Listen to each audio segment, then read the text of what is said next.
보겠습니다. 사도행전 18장 1절에서 8절까지.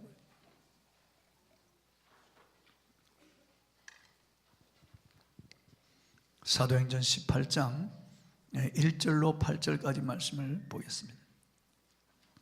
제가 봉독하겠습니다. 그 후에 바울이 아덴을 떠나 고린도에 이르러 아굴라라 하는 본도에서 난 유대인 한 사람을 만나니 글라우디오가 모든 유대인을 명하여 로마에서 떠나라 한 고로 그가 그 안에 브리스길라와 함께 이달리아로부터 새로 온지라 바울이 그들에게 가매 생업이 같음으로 함께 살며 일을 하니 그 생업은 천막을 만드는 것이더라. 안식일마다 바울이 회당에서 강론하고 유대인과 헬라인을 권면하니라. 실라와 디모데가 마게도냐로부터 내려오매 바울이 하나님의 말씀에 붙잡혀 유대인들에게 예수는 그리스도라 밝히 증언하니 그들이 대적하여 비방하늘 바울이 옷을 털면서 이르되 너희 피가 너희 머리로 돌아갈 것이요 나는 깨끗하니라. 이후에는 이방인에게로 가리라 하고 거기서 옮겨 하나님을 경외하는 디도 유스도로 하는 사람의 집에 들어가니 그 집은 회당 옆이라. 또 회당장 그리스도가 온 지방과 더불어 주를 믿으며 수많은 고린도 사람도 듣고 믿어 세례를 받더라. 아멘. 저를 보십시오. 말씀에 붙잡힌 사람, 이런 제목으로 오늘 말씀을 통해서 같이 은혜를 나누겠습니다. 본문 1절에 보니까 그 후에 바울이 아덴을 떠나 고린도에 이르러 이렇게 기록되어 있습니다. 아덴이 철학과 문학의 도시라면은 고린도는 무역과 상업의 도시입니다. 아덴, 갱그리아, 스파르타 그리고 고린도, 이 도시들은 아가야 주에 속하는 도시입니다. 북쪽의 마게도냐 주에 속하는 도시는 빌립보, 데살로니가, 베레아 이런 도시들이 마게도냐 주에 속하고 그리스 반도의 남쪽 아가야 주에 속한 도시 가운데 가장 큰 도시가 고린도며 또 아가야 주의 수도인 도시가 바로 이 고린도입니다. 그 아덴, 지금의 아테네는 그 당시 인구가 2만 명이었는데 반해서 이 고린도는 75만 명이 살고 있을 정도로 아주 큰 그런 도시고 무역과 상업이 왕성했던 그런 도시입니다. 바다에서부터 운하를 파서 물을 끌어들여서 그 운하가 고린도시를 통과하도록 그렇게 되어 있습니다. 제가 가서 보니까 그 운하가 얼마나 깊은지요. 그 당시 그 옛날에 어떻게 그런 운하를 팠는지 정말 깜짝 놀랄 그런 일입니다. 고린도를 헬라의 교랑이라고 불렀는데 이것은 그 헬라로 들어가는 모든 그런 물품들이 다 고린도를 거쳐서 들어갔다고. 무역이 성행하고 상업이 활발한 고린도를 또 헬라의 시장이라고 이렇게 불렀습니다. 그런데 이 고린도가 죄악으로 물든 도시였습니다. 바울이 고린도에 와보니까 음행과 방탕, 육체의 타락과 부패가 가득한 도시였습니다. 고린도 전서와 고린도 후서를 보면은 고린도가 얼마나 부패하고 타락한 도시인가를 짐작할 수 있습니다. 코린티아 조마이라고 하는 말이 있는데 음란한 행위를 한다는 뜻입니다. 이게 고린도로부터 나왔어요. 또 고린디아 제스타이라고 하는 단어는 간음하다라고 하는 동사로 쓰일 정도로 고린도가 부도덕한 도시였습니다. 실로 고린도는 온갖 도덕적 오염과 타락으로 가득 찬 도시였습니다. 고린도가 내려다 보이는 아크로폴리스 언덕이 우뚝 있는데 솟아있는데 그 언덕에 아프로디테라고 하는 여신의 신전이 있었습니다. 이 비너스를 섬기는 이 신전의 전성기에는 1000명의 여사제들이 있었는데 이들은 종교적 이름을 지닌 창녀로서 저녁이 되면 음행하기 위해서 도시 거리로 내려오곤 했습니다.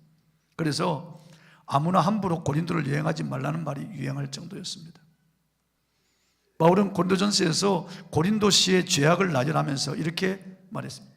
불의한 자가 하나님 나라를 유업으로 받지 못할 줄 알지 못하느냐. 미혹을 받지 말라. 음행하는 자나 우상 숭배하는 자나 간음하는 자나 탐색하는 자나 동성애자나 도적이나 탐욕을 부리는 자나 술 취하는 자나 모욕하는 자나 속여 빼앗는 자들은 하나님의 나라를 유업으로 받지 못하리라. 경고했습니다. 우리가 살아가는 이 시대도 고린도처럼 음란하고 방탕한 그런 시대입니다. 이 방탕이라고 하는 말은 성적 쾌락을 즐기며 산다는 말입니다. 세상의 모든 도시들이 음란과 방탕에 휩싸여 있습니다. 뉴욕, 동경, 런던, 파리, 방콕, 그리고 서울 할 것 없이 모든 도시들이 이렇게 음란이 흐르고 있고 방탕으로 가득한 그런 도시들. 밤이면 화려한 불빛이 오색찬란하지만은 사람들의 영혼을 낚는 그런 불빛이고 정신을 흐리게 하는 불빛이. 서울은 어떻습니까? 신림 사거리만 해도 밤에 활락가로 변합니다. 음식점이나 요리점이나 편의점에서 모두 술을 팔고 있고 술집이 불야성을 이루고 있습니다. 신림 사거리, 봉천 사거리에 모여 있는 모텔들은 단위 면적상 우리 한국에서 가장 많은 모텔이 들어서 있는 곳이에요. 묻지마 관광, 묻지마 나이트클럽이 유행하고 있습니다. 미국 사는 우리 교포들이 하는 말이 한국은 재미있는 지역이고 미국은 재미없는 천국이라고 하는 말이 있습니다. 서울의 교회들이 이렇게 많은데 빛이 있는 근처가 가장 어둡듯이 이 서울 그리고 이 수도권에 얼마나 많은 그런 음란한 그런 장소들이 있는지 알 수 없습니다. 농촌과 어촌도 소위 배달다방이 성행하고 있는데 그곳에서 커피 배달하는 여인들은 거의 몸을 파는 매춘부들이라고 합니다. 그러니 이 시대는 도시나 시골이나 할 것 없이 모두 음란하고 부패한 생활을 하고 있습니다. 며칠 전에 뉴스를 보니까 경기도 용인의 어느 고등학교 그 남학생들 그리고 그 학교에서 퇴학을 당한 10대들이 여중학생들을 고용을 해서 매춘 일을 시킨다. 그 중에서 여중학생 하나가 에이즈에 걸렸어요. 에이즈에 걸렸는데도 남자들과 계속 관계를 해서 그 아이를 통해서 또 얼마나 많은 그런 남자들이 에이즈에 감염되는지 알 수 없습니다. 정말 이 세상은 음란하고 타락한 세상이에요. 초등학생들이 인터넷을 통해서 자기 벗은 몸을 올리는 그런 시대예요. 스마트폰을 들고 거기에다 성적 단어를 치면은 금방 여자의 나신이 떠오릅니다. 우리와 자녀들이 이런 시대를 살아가고 있습니다. 우리는 모두 유혹 앞에 약합니다. 아무도 큰 소리 칠 수 없습니다. 목사도 목석이 아닙니다. 장로, 안수집사, 권사 우리 모두가 다 유혹 앞에 노출되어 있습니다. 삼손도 성적인 유혹 앞에 무너져 버리고 다윗도 솔로몬도 다 무너졌는데 누가 나는 괜찮다고 할 수 있겠습니까? 할 수 없습니다. 독거노인이나 아니면 이렇게 쓰러져 가지고 몸을 움직이지 못하는 이런 노인들 이 돕는 그런 젊은 자매님들이 있습니다. 그 방에 가면은 그런 움직이지도 못하는 노인들이 그렇게 다리를 이렇게 만진다는 거예요. 여자들 다리를 그렇게 다 죽어가면서도 이게 성적 불이 있는 거예요. 인간이 이렇게 죄악으로 타락한 거예요. 그러므로 우리들은 이 음란하고 악한 세대에서 기도하며 성령 충만해야 되겠습니다. 죄악의 유혹에 넘어가면은 삼손처럼 덫에 걸려서 비참하게 되는 날이 옵니다. 정신을 차려야 됩니다.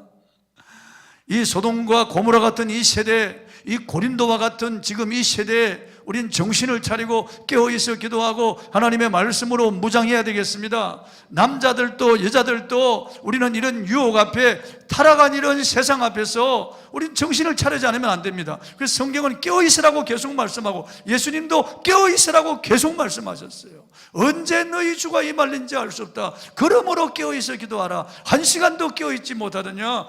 하나님의 말씀으로 우리는 완전 무장해야 되겠습니다. 구원의 투구를 쓰고 의의 훈배를 붙이고 진리의 허리띠를 띠고 복음의 평안에 예비한 신을 신고 믿음의 방패를 가지고 말씀의 검 곧 하나님의 말씀을 가져야 됩니다. 그래야 우리는 세상의 유혹을 이기고 승리할 수 있습니다. 으리부리하면 유혹에 넘어가는 거예요. 그런데 이 죄 많은 곳에 은혜가 있었습니다. 이 고린도에 하나님의 백성들이 있었습니다. 하나님이 창세전에 그리스도 안에서 택한 백성들이 고린도에 많이 있었다는 거예요. 이 죄악으로 무너져가는 이 도성 가운데 이 죄책감으로 괴로워하는 이렇게 살아서는 안 되는데 하는 이런 마음을 가지고 있는 사람들이 있었다는 거예요. 주님은 이 고린도에서 바울에게 귀한 동역자를 만나게 해주셨습니다. 본문 2절을 한번 읽어보겠습니다. 시작.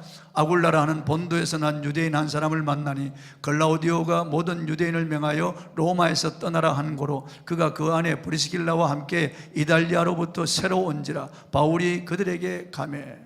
이제 글라우디오 황제가 이 이탈리아 반도에 있는 모든 유대인들은 다 추방을 했어요. 그래서 로마에서 추방을 당해서 이 그리스로 와서 지금 이 고린도에 온 겁니다. 이 사람 장막을 깃는 사람이에요. 유대인들은 1인 1기의 기술을 다 가지고 있거든요. 그런데 바울도 어릴 때부터 길리기아 다소에서 이 염소 가죽으로 장막을 깃는 그런 기술을 배웠어요. 그래서 텐트를 만드는 기술을 가지고 있었어요. 그런데 이 브리스길라와 아굴라 부부도 텐트 만드는 그런 직업이에요. 그러니까 자연스럽게 만났어요. 같은 직업이니까. 그리고 거기서 복음을 받고 거기서 믿음의 동력자가 된 거예요. 본문 3절을 한번 읽어보겠습니다. 시작. 생업이 같으므로 함께 살며 일을 하니 그 생업은 천막을 만드는 것이더라. 그 당시 여행객들이나 아니면 군인들이나 아니면 목초부라는 사람들은 개인 텐트를 다 가지고 다녔어요. 그게 가다가 여행하다가 텐트 치고 거기 사는 거예요. 그러니까 텐트업이 아주 성하고 텐트 만드는 기술을 가진 사람들은 꽤 인정을 하고 돈벌이가 괜찮았어요. 그러니까 이 텐트 만드는 기술을 가지고 있는 두 사람, 이 브리스길라와 아굴라를 고린도에서 만나서 같이 일을 하면서 같이 거기서 복음을 받고 같이 동력자가 되었어요. 하나님께서 브리스길라와 아굴라 부부를 만나게 해주신 것은 바울에게 큰 위로가 되었습니다. 아직 디모데와 실라가 마게도냐로부터 내려오지 않았기 때문에 그때 이들을 만나고 이 유대인들의 위협이 있을 때 이 부부를 만나게 해주셔서 바울로 하여금 마음의 위안을 받게 하고 용기를 갖게 해주셨다. 하나님이 이런 동력자를 붙여주셨다. 바울 서신에 이들 부부에 대한 기록이 6번 나옵니다. 그 가운데 4번은 부인의 이름이 먼저 나옵니다. 이는 먼저 남편이 주도적으로 사역에 앞섰고 그 후에는 이 브리스길라가 남편보다 더 적극적으로 사역에 임함으로 이 부인의 이름을 먼저 기록을 했던 것 같아요. 그렇게 이해할 수 있습니다. 로마서 16장 3절 4절 한번 읽어보겠습니다. 시작. 너희는 그리스도 예수 안에서 나의 동력자들인 브리스가와 아굴라에게 문안하라. 그들은 내 목숨을 위하여 자기들의 목까지도 내놓았나니 나뿐 아니라 이방인의 모든 교회도 그들에게 감사하느니라. 나의 동력자들이라고 말해요. 바울이 로마서 제일 마지막 장 16장에 이제 로마 교회 교인들에게 그의 동력자들을 소개하면서 그들을 칭찬하고 그들을 알아주라고 말합니다. 바울의 이제 말년에 바울이 이제 마지막 때에 바울이 이들 동력자들을 인정하고 이들을 기록해서 이들로 하여금 알아주라고 말하는데, 두 번째로 베베 집사 다음으로 이 브리스길라와 아굴라 부부에 대해서 바울이 회상하고 이들 칭찬합니다. 그들은 내 목숨을 위하여 자기들의 목까지도 내놓았다. 바울이 죽을 위험에 처했을 때 자기들의 목을 저당 잡히고 자기들이 대신 잡히고 바울을 구해 주었다는 거예요. 나뿐 아니라 이방인의 모든 교회도 그들에게 감사한다. 바울뿐만 아니라 이 이방인의 모든 교회가 브리스길라와 아굴라 부부를 칭찬하고 감사한다는 거예요. 초대교회 한 역사적 기록에 보면은 아굴라와 브리스길라 부부는 우리 중에 가장 으뜸이 되는 부부의 이상행위였다고 소개하고 있습니다. 목회자들에게 이런 동력자가 있다면 목회에 얼마나 큰 힘이 되겠습니까? 우리 교회도 이런 동력자들이 있습니다. 동기만 부여하면 아굴라 부부같이 믿음이 좋고 칭찬받는 부부가 될 가능성이 있는 부부들이 많습니다. 저도 이런 부부를 보면은 생각만 해도 감사하고 기도할 때마다 감사합니다. 교회 안에 이런 부부들이 많을 때 목회자는 목회 보람을 느끼고 주님을 위해서 희생하고 죽을 수 있는 그런 마음이 생깁니다. 바라기는 우리 모든 성도들이 브리스길라와 아굴라 같은 부부가 되기를 바랍니다. 이제 바울이 하나님 말씀에 붙잡혔어. 고린도에 있는 수많은 사람들에게 복음을 전합니다. 본문 18장 4절 한번 읽어보겠습니다. 시작. 안식일마다 바울이 회당에서 강론하고 유대인과 헬라인을 검문하니라. 안식일마다 바울이 회당에서 강론합니다. 그리고 평일에는 사람들이 많이 모이는 곳에 가서 복음을 전하죠. 예수님의 십자가와 부활을 전하는 거예요. 이제 실라와 디모데가 내려와서 합류하면서 더 힘을 얻어 전합니다. 5절을 한번 읽어보겠습니다. 시작. 실라와 디모데가 마게도냐로부터 내려오매 바울이 하나님의 말씀에 붙잡혀 유대인들에게 예수는 그리스도라 밝히 증언하니. 참 놀랍다. 여기서 하나님의 말씀에 붙잡혀, 우리가 이 말씀에 우리가 주목할 필요가 있습니다. 하나님의 말씀에 붙잡혔다는 거예요. 이 말의 헬라는 시네이케토인데 계속하여 말씀에 사로잡혀 이런 뜻이고, 항상 말씀에 포로가 되어 이런 뜻입니다. 하나님의 말씀이 바울 속에서 바울로 하여금 복음을 전하지 않고는 견딜 수 없게 만들었다는 거예요. 하나님의 말씀이 바울을 사로잡아서 바울이 뜨거운 열정을 가지고 복음을 전할 수밖에 없도록 했다는 거죠. 인간적인 어떤 열심이 아니고 하나님의 말씀에 붙잡혀서 바울이 이 복음을 날마다 전했다는 거예요. 유대인들에게 강력하게 이 복음을 전하는 것은 하나님의 말씀이 그 속에 있었고 하나님의 말씀에 붙잡혔다는 거죠. 여러분, 이 시대에 많은 사람들이 무엇인가에 붙잡혀 살아가고 있습니다. 연세대학 서우경 교수의 간증을 며칠 전 동영상을 통해서 제가 들었습니다. 그는 집안 전체가 불교를 숭상하는 집안이에요. 어릴 때부터 불교에 빠져서 자랐고 커서는 불교에 심취했습니다. 그래서 고전 불경을 연구해서 박사가 되기 위해서 그는 결혼한 다음에 불경을 연구하는 거예요. 그게 그의 일이었어요. 아침에 출근하는 남편을 배웅하고 나면은 자기 방에 들어와서 불경을 연구하는 거예요. 남편을 보내고 불경을 연구하는데 금방 딩동 그러는 거예요. 그래서 나가서 문을 열면서 아니 왜 다시 돌아왔어? 그러니까 이 양반 퇴근하고 오는 길이야 그러더라. 하루가 그렇게 순식간에 지나가 버리는 거예요. 그렇게 불경에 깊이 빠져서 불교 철학을 연구한 거예요. 그게 완전히 그 불교 철학이 그를 사로잡은 거예요. 그런데 어느 날 예수님의 십자가 환상을 봅니다. 이 불교에 깊이 빠져있는 서우경에게 예수님의 십자가가 나타나고 그게 피 흘려 고난당하는 예수님을 보면서 이 서우경이 놀라는 거예요. 그때부터 3년간 십자가의 고통이 그에게 엄습합니다. 머리에 가시멜류관 찔리는 고통이 오고 손발에 찔리는 고통이 옵니다. 그리고 온몸에 채찍 맞는 고통이 계속되는 거예요. 그러면서 그가 예수님을 만납니다. 완전히 인격적으로 만나고 극적으로 예수님을 만나서 지금 기독교 변증가가 되었어요. 일에 사로잡힌 사람을 일 중독이라고 부르는데 가정에 돌아와서도 오직 일만 하는 거예요. 식사 시간에도 스마트폰을 보면서 계속 일하고 컴퓨터 안 빠져서 계속 일하고 일 중독이죠. 일에 사로잡힌 거예요. 지난주에 보니까 판돈 3조 원을 넣고 인터넷 도박을 유도한 그런 사람들이 잡혔더라고요. 그게 전문 직종에 있는 사람들이 한 번 판돈을 5천만 원, 1억을 걸었더라고요. 그런데 거기 보니까 변호사, 의사, 그리고 교사, 전문직 사람들이 그게 다 빠졌더라고요. 도박에 빠지면은요, 눈에 보이질 않습니다. 그게 가서 땡기는 그 빠진 거, 그게 빠지면은 그게 계속 나오는 거예요. 가고 싶어서 못 견디는 거예요. 그 끌리는 거예요. 그게 계속 화투장이 눈앞에 왔다 갔다 하는 거예요. 밥 먹을 때도 이게 장땡인데 삼팔강땡 왔다 갔다 못 견디는 거죠.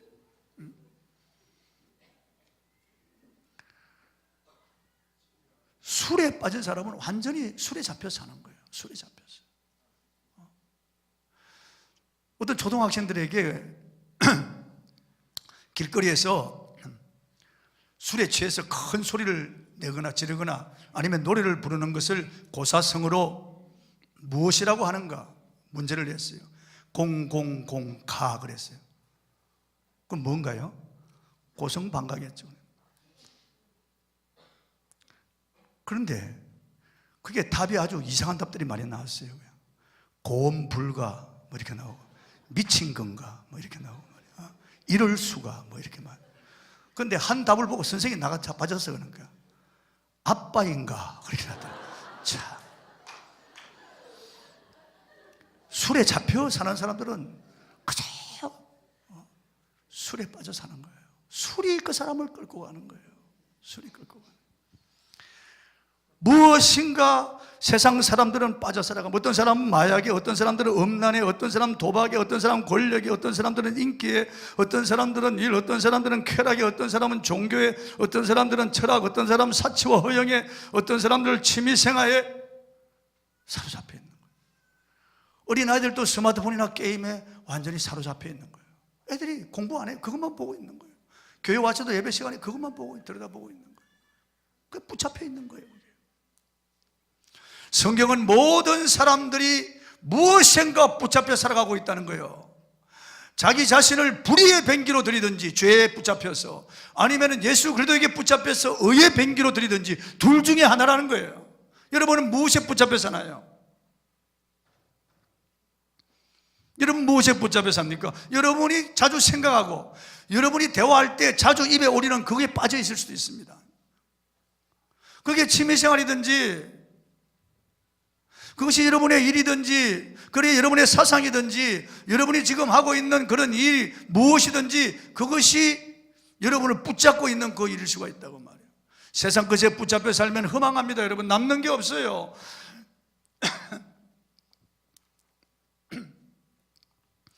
여러분의 자녀들도 세상 것에 붙잡히든지 아니면 말씀에 붙잡히든지 둘 중에 하나입니다. 여러분에게 달려 있습니다. 10월 9일 날 우리 교육자들과 함께 파주에 있는 모 교회에 가서 그게 세미나에 참여했어요. 사람들이 꽉 들어찼는데요, 그 2층에 초등학교 학생들이 상당히 많이 집단적으로 거기 앉아 있는 거예요.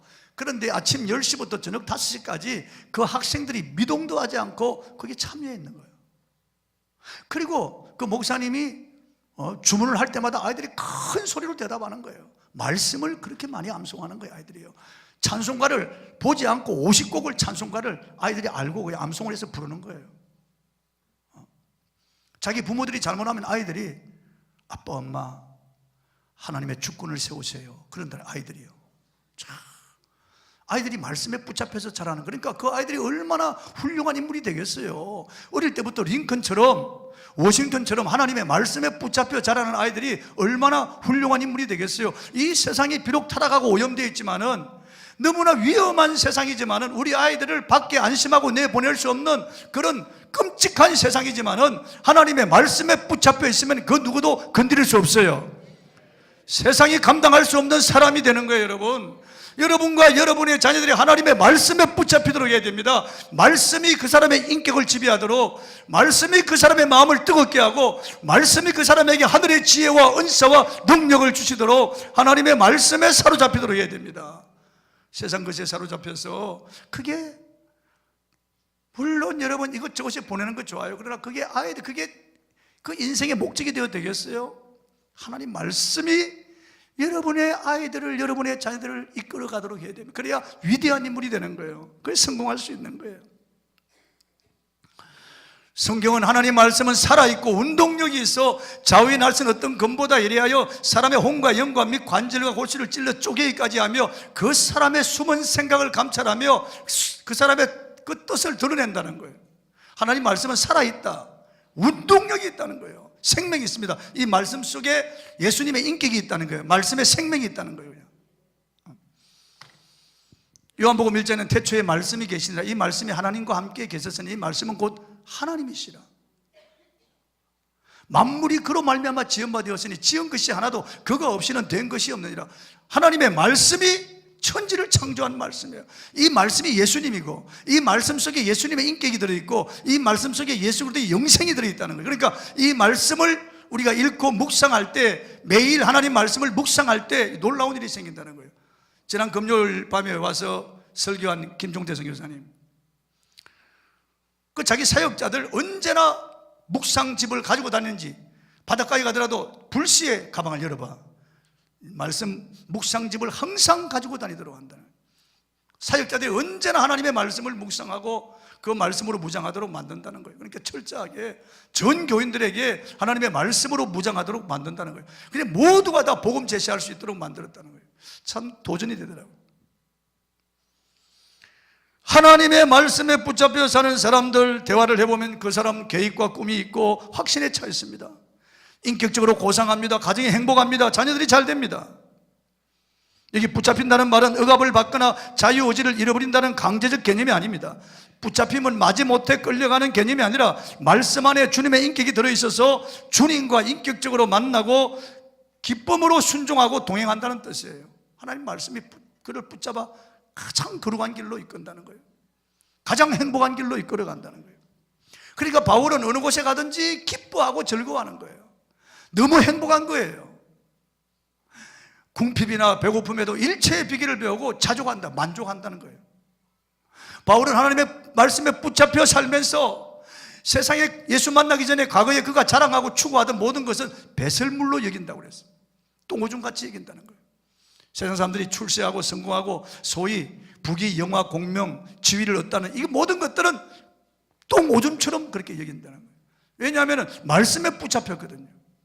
내 주 예수 그리스도를 아는 지식이 가장 고상함을 인합니다. 가장 고상함을 인합니다. 말씀에 붙잡히시길 바랍니다. 2차 세계대전의 원흉이요 독재자로 악명 높았던 히틀러의 경호원 중에 쿠르트 바그너라고 하는 사람, 히틀러를 신처럼 숭배했습니다.